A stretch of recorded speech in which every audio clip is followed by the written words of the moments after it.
গৃহশিক্ষক থেকে আবাসন সাম্রাজ্যের মালিক গ্রেফতার প্রাক্তন বড় চেয়ারম্যান রমা প্রসাদ হালদার। একসময় এলাকায় পরিচিত গৃহশিক্ষক, পরবর্তীকালে রাজনীতির ময়দানে দ্রুত উত্থান। তৃণমূল কংগ্রেসের প্রভাবশালী নেতা হিসেবে পরিচিত লাভের পাশাপাশি দুর্গাপুর পুরসভার 20 নম্বর ওয়ার্ডের কাউন্সিলর এবং 2 নম্বর বড় চেয়ারম্যান পদও অলংকৃত করেছিলেন রমা প্রসাদ হালদার। তবে ক্ষমতার সে উজ্জ্বল অধ্যায় এখন যেন আইনের কাঠগড়ায় এসে থমকে দাঁড়িয়েছে। 2021 সালের বিধানসভা নির্বাচনের পরবর্তী সময়ে সংগঠিত সন্ত্রাস, দখলদারি এবং তোলাবাজির অভিযোগ সংক্রান্ত একটি মামলায় মঙ্গলবার বুদবুদ এলাকা থেকে গ্রেফতার করা হয় রমা প্রসাদ হালদারকে। বুধবার তাকে দুর্গাপুর মহকুমা আদালতে পেশ করা হয়েছে। তদন্তের স্বার্থে 10 দিনের পুলিশি হেফাজতের আবেদন জানানো হয় আদালতের কাছে। এদিন আদালত চত্বরে রমা প্রসাদ হালদারকে আনা মাত্রই উত্তেজনার পরিবেশ তৈরি হয়। উপস্থিত একাংশ স্থানীয় বাসিন্দা চোর স্লোগানে সরব হয়ে ওঠেন। এদিন অভিযুক্তকে আদালতে আনার সময় নজিরবিহীন নিরাপত্তা ব্যবস্থা লক্ষ্য করা যায়। জেলা পুলিশের পাশাপাশি কেন্দ্রীয় বাহিনীও মোতায়েন করা হয়। কার্যত বহু স্তরীয় নিরাপত্তা বলয়ের মধ্যে আদালতে নিয়ে যাওয়া হয় রমা প্রসাদ হালদারকে। আর এই প্রসঙ্গেই প্রলয় নন্দীর কটাক্ষ করে বলেন যে এভাবে কোনো সাধারণ আসামিকে পুলিশি সুরক্ষা দিতে কখনো দেখিনি। একজন অভিযুক্তকে ঘিরে যে নিরাপত্তা ব্যবস্থা করা হয়েছে তা প্রশ্নের জন্ম দিচ্ছে। পুলিশ যেন একজন আসামিকে রক্ষা করতে ব্যস্ত। ঘটনাকে কেন্দ্র করে রাজনৈতিক মহল থেকে সাধারণ মানুষের মধ্যে ব্যাপক চর্চা শুরু হয়েছে। প্রাক্তন কাউন্সিলর 20 নম্বর ওয়ার্ডের বড় রমা প্রসাদ হালদার এবং উনি বড় চেয়ারম্যান ছিলেন, 2 নম্বর বড় চেয়ারম্যান।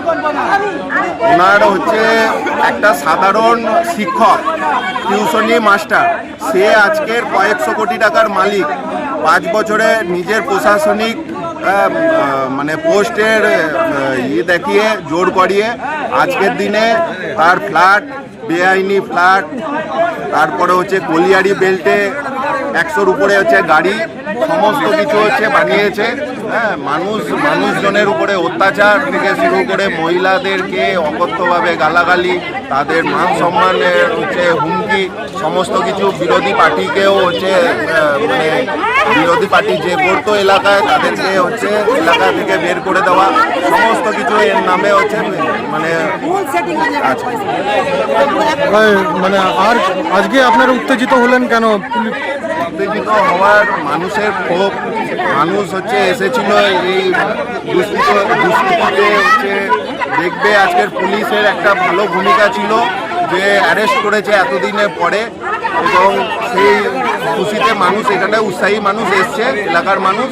কিন্তু পুলিশ প্রশাসন একটাই খারাপ লাগলো ব্যাপার, যে দড়ি দিয়ে ভিআইপি ট্রিটমেন্ট করে মুখে গামছা দিয়ে কোর্ট চত্বরের ভিতরে হচ্ছে ঢোকানো। পুলিশ কি সাপোর্ট করছে? পুলিশের ভূমিকায় কি আপনারা খুশি নন? সাপোর্টের কথা আমরা বলছি না, কিন্তু হচ্ছে চোর মানুষকে মানে এরকম ভিআইপি ট্রিটমেন্টটাকে আমরা খারাপ চোখে দেখছি।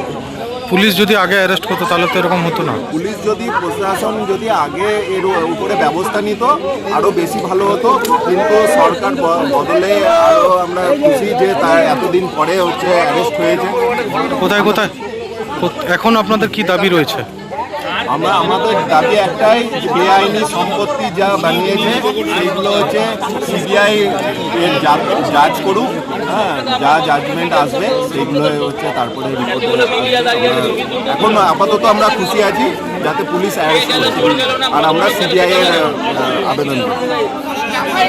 আচ্ছা, কোথায় কোথায় ফ্ল্যাট রয়েছে ওনার জানেন আপনি? বিরিঙ্গি এলাকার, বিরিঙ্গি বেনাচিটি এলাকায় বেআইনি ফ্ল্যাট সবই মোটামুটি তার হচ্ছে নিজের আছে বা পার্টনারশিপে হচ্ছে জোর করে নিয়েছে। কার সাথে পার্টনারশিপ নিয়েছে বলতো? এবারে পার্টনারশিপে কিরকম কে আছে না আছে সেইগুলো তো বলতে পারবো না।